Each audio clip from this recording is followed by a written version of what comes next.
ಶ್ರೀ ಗುರುಘಾತ ಅಧ್ಯಾಯ 24 ದಿವ್ಯ ದೃಷ್ಟಿಯೇ ಶಸ್ತ್ರಚಿಕಿತ್ಸೆ.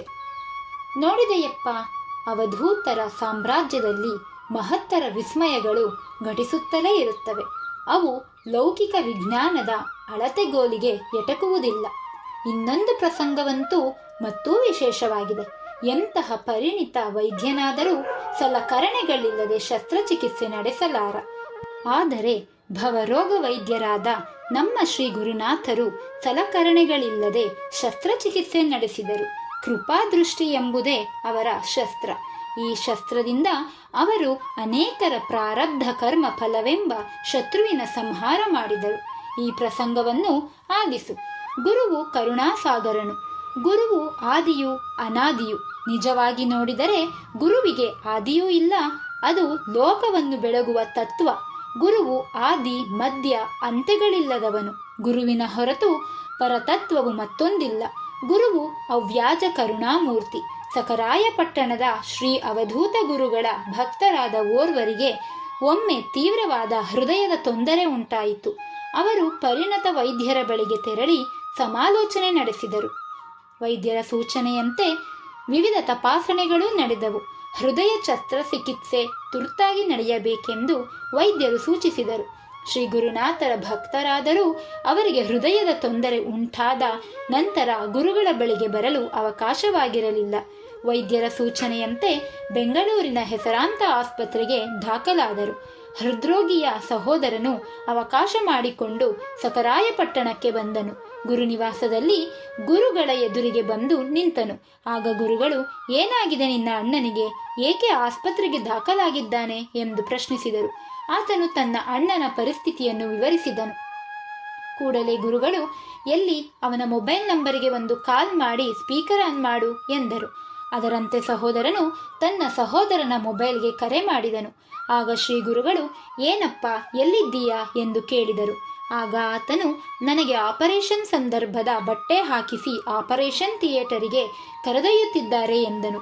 ಆಗ ಗುರುಗಳು, ನಿನಗೆ ಯಾವ ಕಾಯಿಲೆಯೂ ಇಲ್ಲ, ಆಪರೇಷನ್ ಡ್ರೆಸ್ ಅನ್ನು ತೆಗೆದುಹಾಕಿ ಮನೆಗೆ ಬಾ ಎಂದು ಆದೇಶವಿತ್ತರು.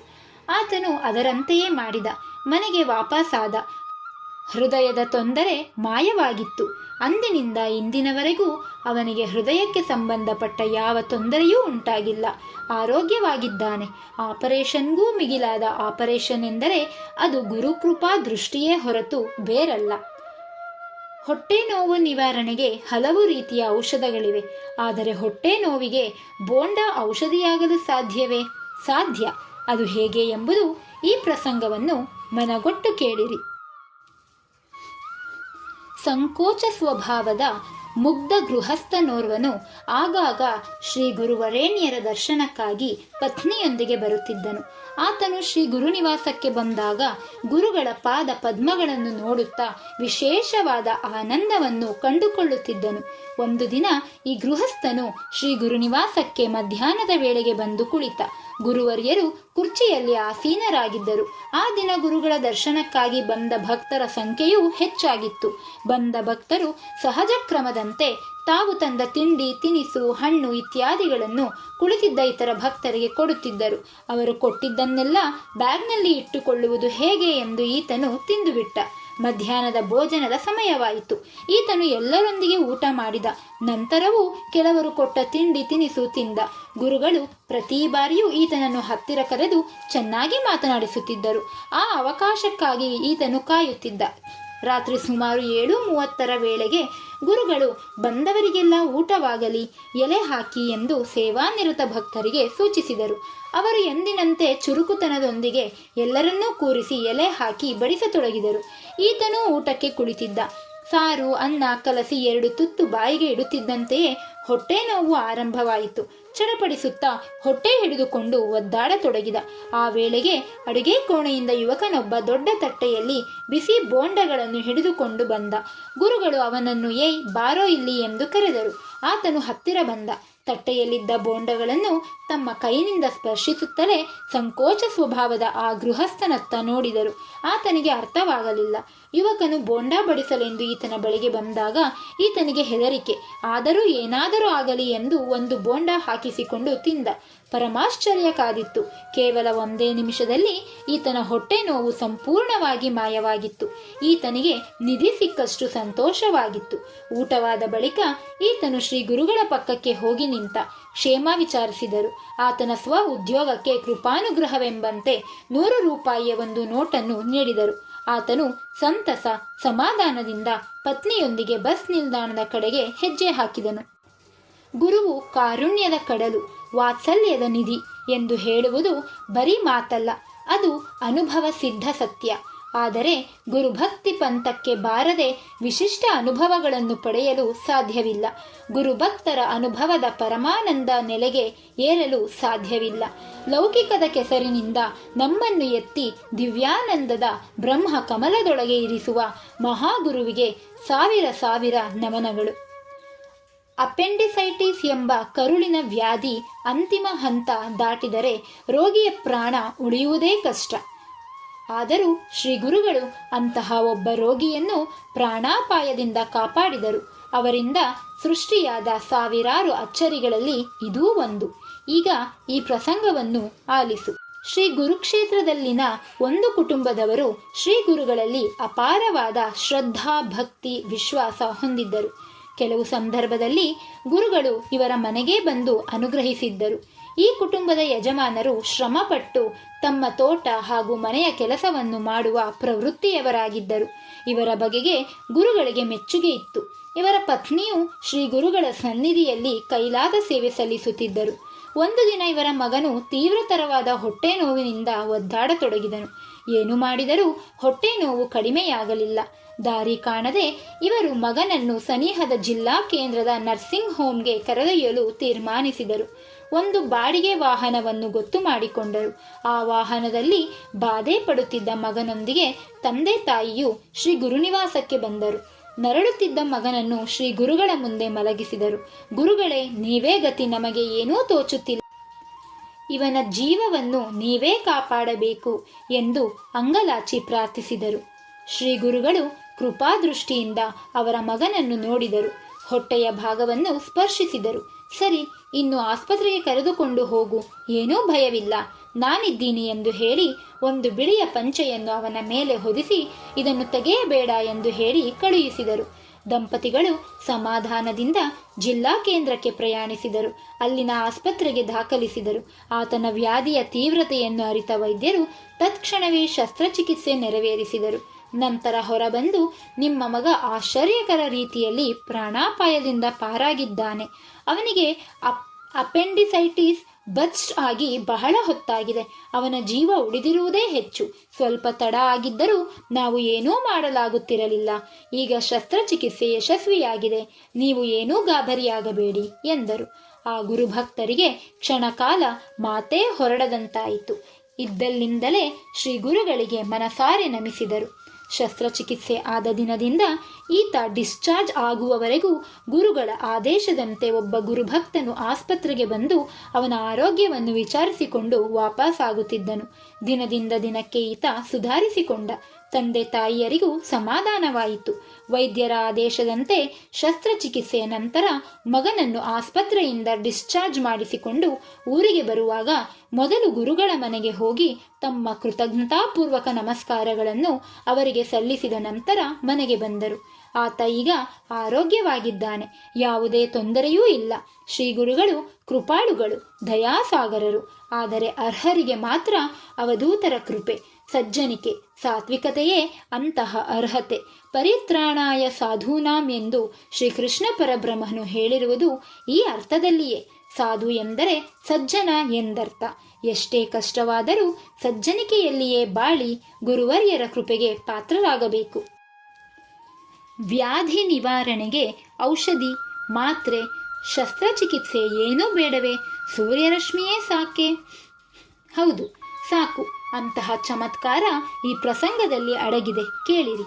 ನಮ್ಮ ಗುರುಗಳ ಬಳಿ ಬಂದು ಪ್ರೀತಿ ವಿಶ್ವಾಸದ ಹೊಳೆಯಲ್ಲಿ ಮಿಂದವರ ಸಂಖ್ಯೆಯೇ ಅಧಿಕ. ತೀರಾ ತಪ್ಪು ಮಾಡಿದವರು, ಬೂಟಾಟಿಕೆ ಪ್ರವೃತ್ತಿಯವರು ಮಾತ್ರ ಗುರುಗಳ ಬಳಿ ಬಂದಾಗ ಅವರ ಕೋಪಕ್ಕೆ ಗುರಿಯಾಗುತ್ತಿದ್ದರು.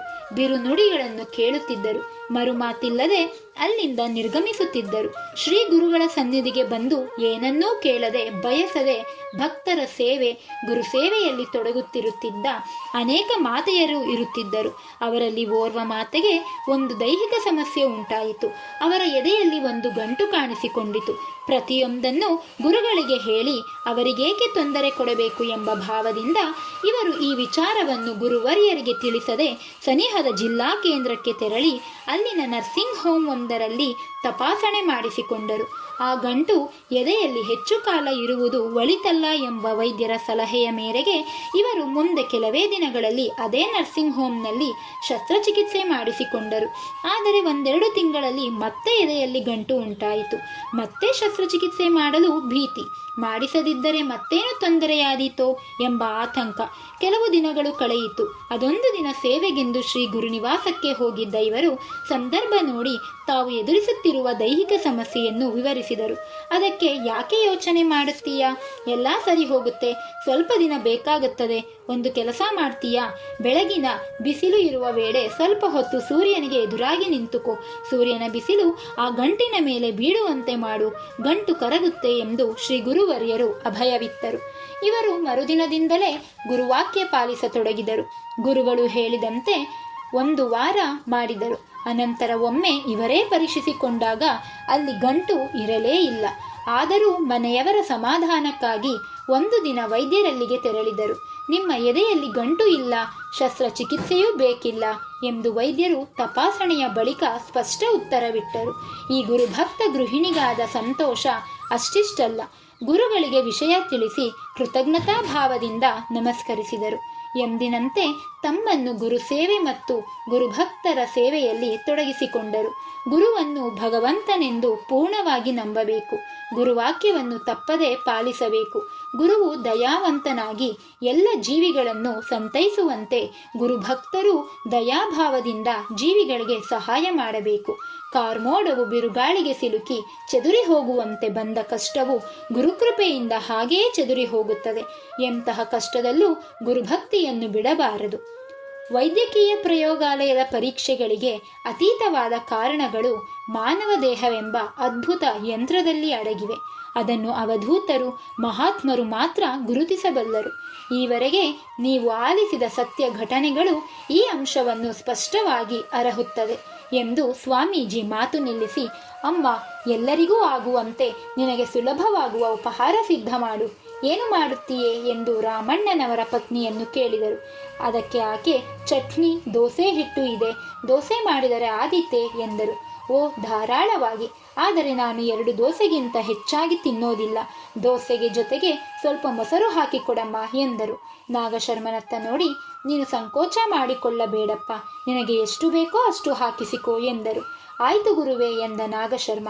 ಅವರು ಉಪಹಾರ ಸಿದ್ಧಪಡಿಸಿಕೊಡುವವರೆಗೆ ನಾನು ಜಪ ಮಾಡುತ್ತಿರುತ್ತೇನೆ, ನೀನು ಸ್ವಲ್ಪ ಹೊತ್ತು ಧ್ಯಾನ ಮಾಡು ಎಂದು ಪರಿವ್ರಾಜಕರು ಶರ್ಮನಿಗೆ ಆದೇಶವಿತ್ತು ಜಪ ಆರಂಭಿಸಿದರು. ಶರ್ಮನು ಧ್ಯಾನಕ್ಕೆ ಕುಳಿತ. ಸುಮಾರು 15 ನಿಮಿಷದ ಬಳಿಕ ಸ್ವಾಮೀಜಿ ಜಪ ಮುಕ್ತಾಯಗೊಳಿಸಿದರು. ನಾಗಣ್ಣನು ಧ್ಯಾನದಿಂದ ಬಹಿರ್ಮುಖನಾದನು. ಉಪಹಾರ ಬಂದಿತು. ಗುರು ಶಿಷ್ಯರು ಉಪಹಾರ ಸೇವಿಸಿದರು. ಜಗುಲಿಗೆ ಹೊಂದಿಕೊಂಡಿದ್ದಂತಹ ಮುಂದಿನ ಕೊಠಡಿಯಲ್ಲಿ ಮಲಗಲು ಗುರು ಶಿಷ್ಯರಿಗೆ ದಂಪತಿಗಳು ವ್ಯವಸ್ಥೆ ಮಾಡಿದರು. ಮಧ್ಯಾಹ್ನ ಮಾಡಿದ ಅನ್ನ ಸಾರು ಹೆಚ್ಚಾಗಿ ಉಳಿದಿತ್ತು. ಅದನ್ನು ನಂದೀಶ ಗಣೇಶನಿಗೆ ಕೊಟ್ಟರು. ಅವು ಮನೆ ಪಕ್ಕದ ಖಾಲಿ ಜಾಗದಲ್ಲಿ ಮನೆಗೆ ಒರಗಿಕೊಂಡು ಮಲಗಿದವು. ಎಲ್ಲರೂ ನಿದ್ರೆಗೆ ಶರಣಾದರು ಎಂಬಲ್ಲಿಗೆ 24ನೇ ಅಧ್ಯಾಯವು ಮುಕ್ತಾಯವಾಯಿತು. ಜೈ ಶ್ರೀ ಗುರುದೇವದತ್ತ. ಸ್ವಾತ್ಮಾ ರಾಮಂ ನಿಜಾನಂದಂ ಶೋಕಮೋಹ ವಿವರ್ಜಿತಂ ಸ್ಮರಾಮಿ ಮನಸಾ ನಿತ್ಯಂ ಶ್ರೀ ವೆಂಕಟಾಚಲದೇಶಿಕಂ.